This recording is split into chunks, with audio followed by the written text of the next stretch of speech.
We are now ready to move on to the next step of creating 2D type simulation with our 3D program.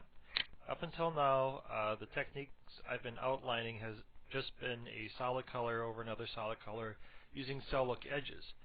Well, that in itself is good and very appropriate in some applications, but we'd like to have a little bit more texture. In the scene that I have set up here, it's simply a ball bouncing up and down on our huge plane. Now this is simply a big, I believe this is like a 64 meter square plane, default surface, and with the default 1 meter sphere, which is simply going up and down. And we're doing some squash and stretch. I used the squash tool just to keep my volume constant. Squash and stretch is something you hear a lot when you're talking about traditional cell animation, hand-drawn animation, which simply means sometimes it squashes, sometimes it stretches. So if we render this out, I'm going to activate my Viper, render this out, and we have this very bland looking image. Normal, there we go. So let's go in and do our standard stuff that we've been doing so far.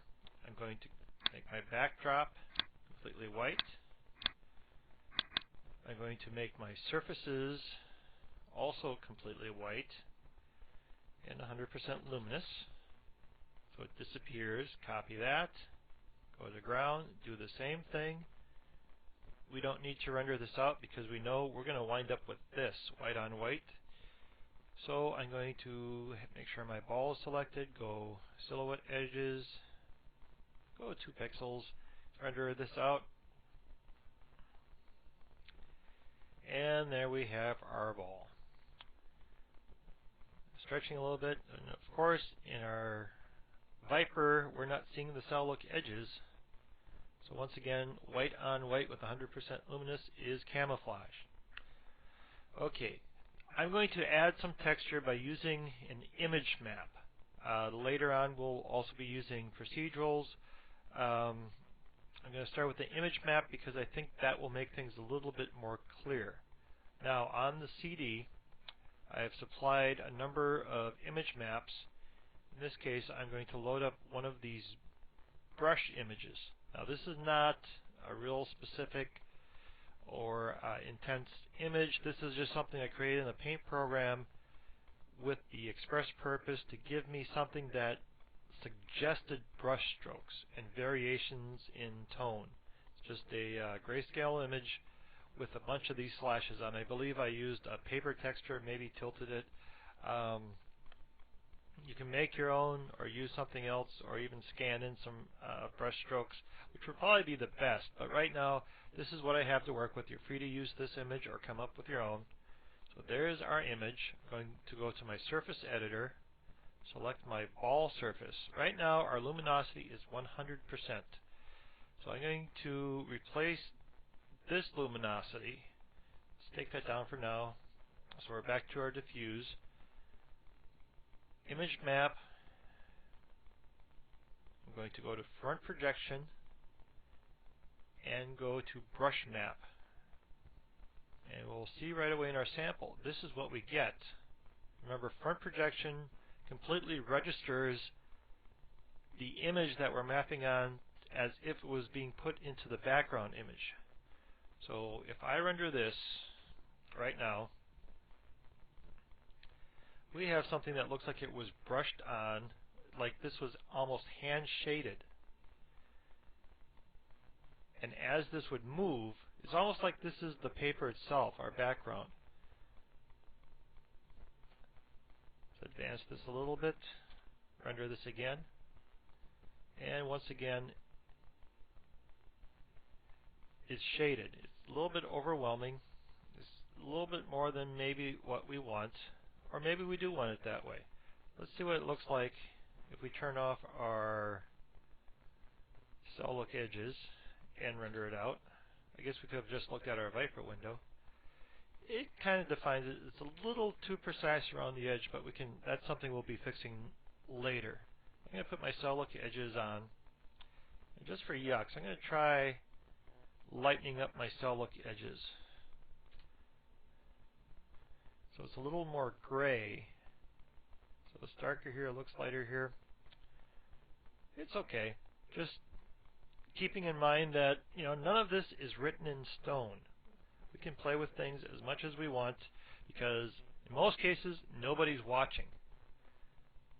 And you can only show them, experiment all you want, only show people the really cool things.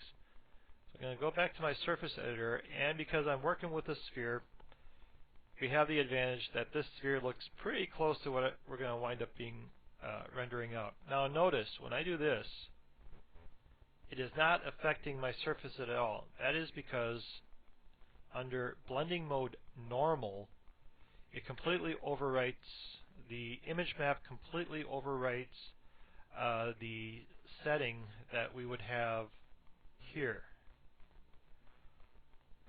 Now that is not true of procedurals. Procedurals kind of have a built-in transparency. Also, if this image it was a 32-bit image with an alpha channel, wherever it was transparent on the alpha channel, you would see this setting. However, this is a 24-bit image. It's JPEG. It has no alpha channel, so it's completely overwriting it. However, we can get past that if we want. Instead of doing normal, we go additive. Additive means it adds to what was on here before. Technically, that's not entirely correct, but for practical purposes, it is. So I set this to 0. There'll be no difference because it's not adding. You add anything to 0, you get your original number. Back to additive. Now the reason this is cool, it allows us, see what's happening here? It's backing up the shading.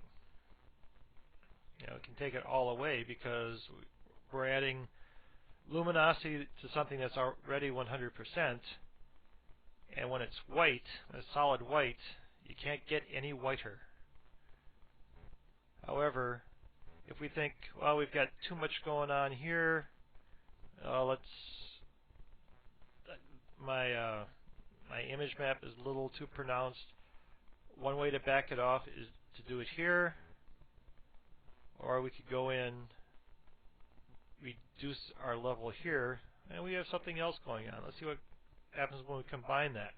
So you can do very interesting, very subtle shading.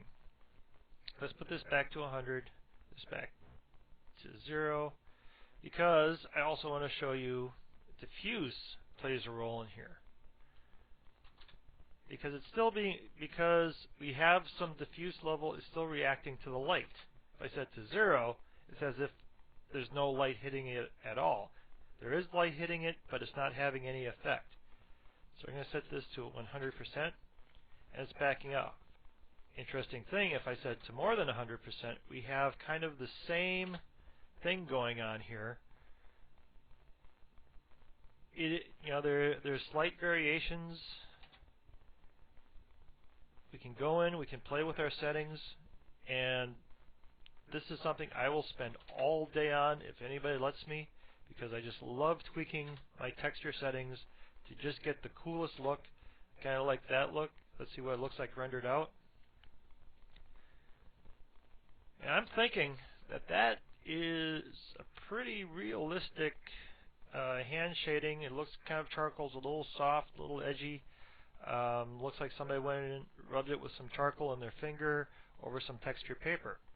And it looks kind of like a bump map, but it's not a bump map. So I kind of like that look. That looks pretty nice. Let's see what happens when we copy that onto the ground. I'm going to paste that. And we're going to render that. Well, we're not seeing anything happening because that ground is being hit solid with the light. It's distant light. It's the default light just kicking over the whole thing. There is no shadowed area. But the interesting word there is shadow. So let's see what happens when we turn on our ray trace shadows. Once again, this is using the default light.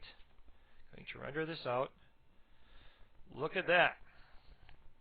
we have a shadow. Not only do we have a shadow, but we have a textured shadow. Because of the nature of a ray traced distant light, we've got a very hard edge here.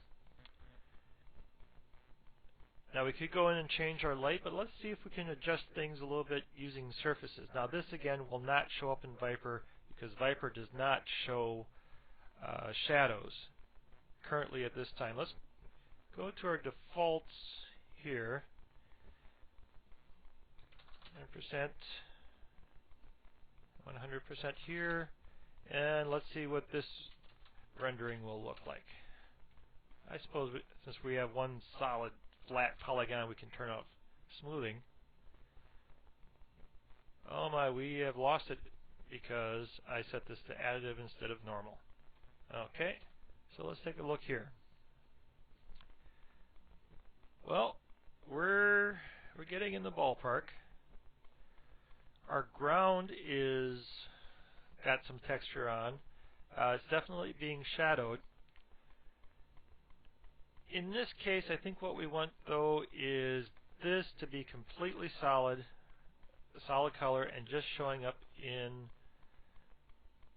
where it's shadowed. So maybe we do need to open up our Viper. Or we could just look at our sample image. We definitely need diffuse. Let's go back to, let's see. I'm going to set my brush map, and this is for the ground plane. It's normal, 100%. I'm going to set my diffuse, see if it's at 100. I can see that right here, when the light is right at pointing directly at it, it's white. I want to back off the shading here, so maybe only in the most shaded area. Now, we had a number of ways we could do that by adjusting the additive and the luminosity, but let's just try going straight into diffuse. Now, look at that. That is almost completely white. Let's see what happens when we render this out.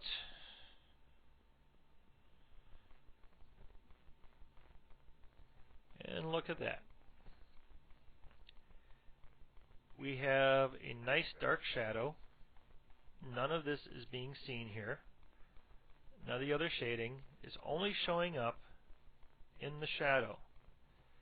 And that might be just a little bit too harsh. Let's see what happens if we back this off a little bit. Well, let's just make it 50%. And we have a lighter shadow. And we can play with this as much as we want. We may want to have a slightly less distinct shadow, a softer edge to the shadow. In that case, we're going to have to play with our lighting.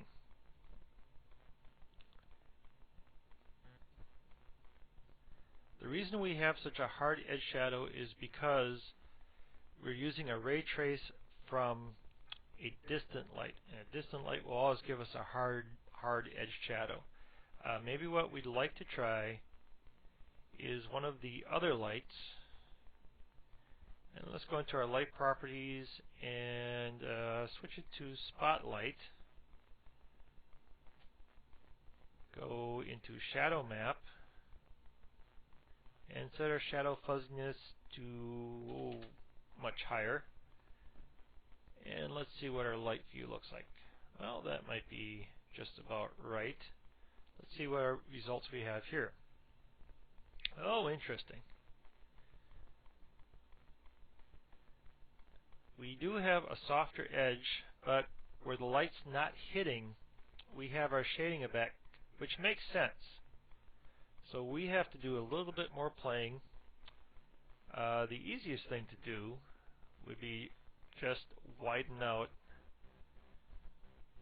the cast of the light. I've lost my object. There we are. So that it encompasses much all we want to look at. And let's see what this looks like.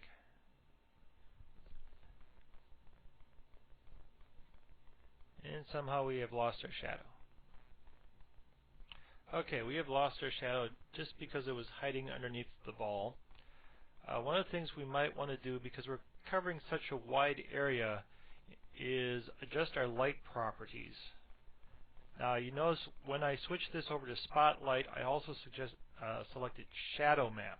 Now Shadow Map does give us the option of giving us soft edge shadows, and it's not really a realistic soft edge. It just kind of feathers the edge, so it's not hard.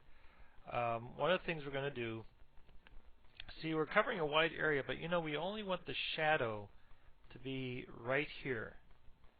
So instead of Fit Spotlight Cone, I'm going to turn that off. And you see this little square here? That is just calculating the shadow map for that area. Because there's nothing else around, this will be fine. And will that stay within? Okay, plenty. Let's see what this looks like. Okay, so there's our shadow. Now you notice we have this little edge over here. We could back up our shadow just a little bit more, or back up our light just a little bit more so it completely covers that. But I'm going to use another cheat, and I need to go to my top view here, and my light is ending somewhere around here. What I'm going to do is use a backdrop, fog type linear, and select use backdrop color, which is my white color. Let's see, where's our camera? Right there. And how big do I need this to be? Maximum distance? Well, basically just past that ball. Minimum distance about the same. Back it up a little bit there. What that means is that my object, this plane, is going to fade into that backdrop fog. These are my fog radiuses. After this, it's 100% my backdrop. My camera view, if I render this, remember that line that was in there before? Well, it's now faded into the fog. Not only that, I have my shadow on the plane. It's got my sketchy look to it. It's a little bit lighter. I could go into my surfaces, and because I've learned how to play with things, set that darker, set that harsher. Well, let's set that, see if that gives me a little softer edge. We'll render that. It depends on the look. Also keep in mind, anti-aliasing is going to change the way things look. It may not be very obvious on this tutorial that we're looking at here, and that is because it's very heavily compressed to go on the CD. And there are times that I actually like the anti-aliased look much better than when it does get anti-aliased. See how this anti-aliased, or this non-anti-aliased, is a little more edgy? The pixelation gives it a little more bite. This anti-aliased is a little more smooth, and we're actually looking for crude here. So we have our textured surfaces only showing up where we want them to. And once again, is anti-aliased. We have our shadow. Save us a little time. I can turn off ray trace shadows since I'm using a shadow map. Let's see what happens if we just use a ridiculous amount of shadow fuzziness. Maybe give it a little more memory to work with.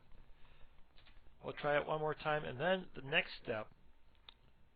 Wow, that's a 50.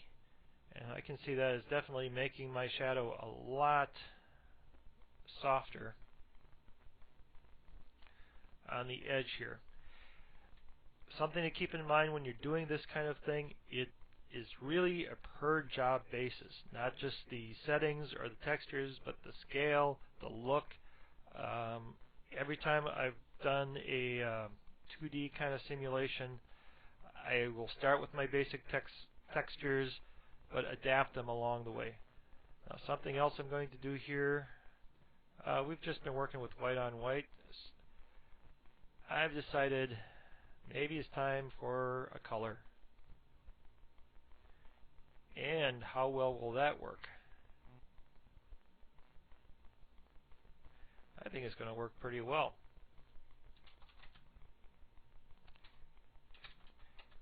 So all I did was just change it to blue, went back to my standard settings, which were 100% luminous, 100% diffuse, 100% additive, normal brush mapping. And you can see, I still have my brush going on here, but this time it's blue.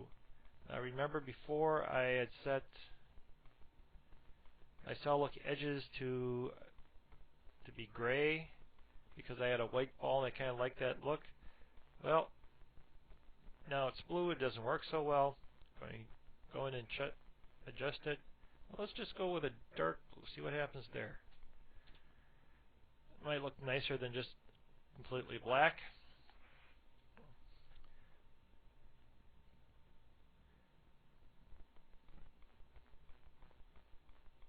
It's kind of hard to tell the difference here.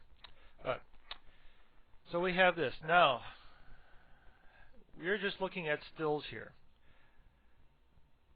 It is moving up and down. I'm working with a single image. That might be okay. If you want the look of it being on paper, remember it's a front projection map. As this moves,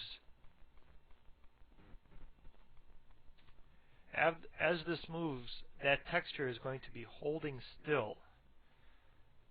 And the image will be moving over it. And you'll see a sample animation on the disk. Because this isn't playing up to speed on the tutorial, you won't see much of it. So we have, let's use our expose image control here.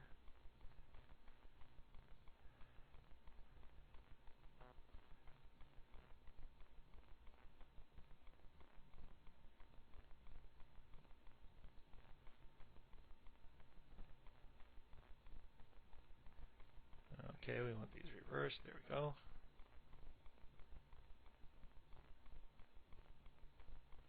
So you can kind of make out that the single image is like the backdrop. Now that is a static image. You may have noticed in here I have a sequence of images.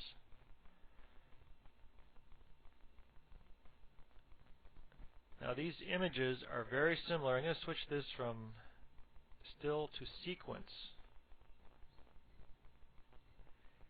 And it's basically the same image except moved over a little bit kind of randomly.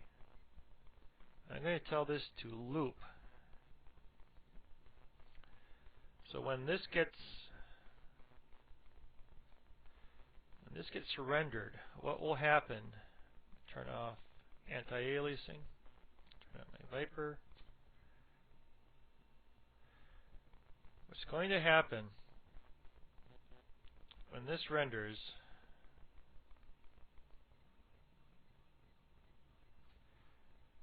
that image, that brush map image will change on every frame. I think that's enough. I'll hit escape to stop it and play. Now when it's playing up to speed in real time, you'll get this jittery look as if the brush is being put on each frame individually. Now we're going to talk about frame rates a little bit later on, but this is the basics of using an image map. We will also be playing a little bit with using procedural textures, which have their own set of rules.